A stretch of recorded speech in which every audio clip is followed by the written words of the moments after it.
नमस्कार। आज हम सुनेंगे पवित्र शुक्रवार व्रत कथा जो माता संतोषी की कृपा पाने के लिए की जाती है। इस व्रत को करने से घर में सुख शांति, धन और संतोष बना रहता है। कथा प्रारंभ बहुत समय पहले की बात है। एक गांव में एक गरीब ब्राह्मण रहता था। उसके 7 पुत्र थे। सभी पुत्र बड़े होकर अपने अपने काम में लग गए, लेकिन सबसे छोटा पुत्र बहुत सीधा साधा और भोला था। उसकी शादी एक सुंदर और सरल लड़की से हुई, लेकिन घर में सास और भाभियां उस बहू को बहुत कष्ट देती थीं। उसे समय पर खाना भी नहीं मिलता था और हर समय उसे ताने सुनने पड़ते थे।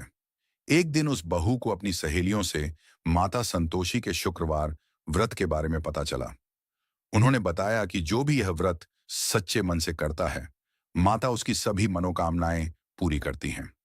व्रत का पालन उस बहू ने सच्चे मन से व्रत करना शुरू किया। वह हर शुक्रवार उपवास रखती, माता की पूजा करती और गुड़ चना का भोग लगाती। धीरे धीरे माता संतोषी उसकी भक्ति से प्रसन्न हो गई। माता की कृपा से उसका पति, जो काम की तलाश में दूर गया था, अचानक बहुत धन कमाकर घर लौट आया।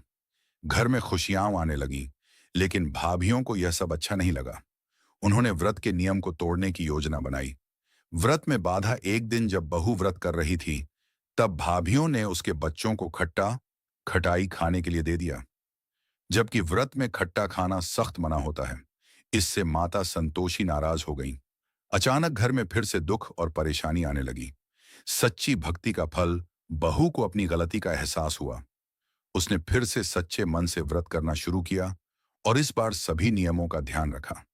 माता संतोषी फिर प्रसन्न हुई और बहू के जीवन में फिर से सुख समृद्धि लौटा दी। कथा का संदेश, मॉरल: इस कथा से हमें यह शिक्षा मिलती है कि सच्चे मन और श्रद्धा से किया गया व्रत हमेशा सफल होता है। व्रत के नियमों का पालन बहुत जरूरी है।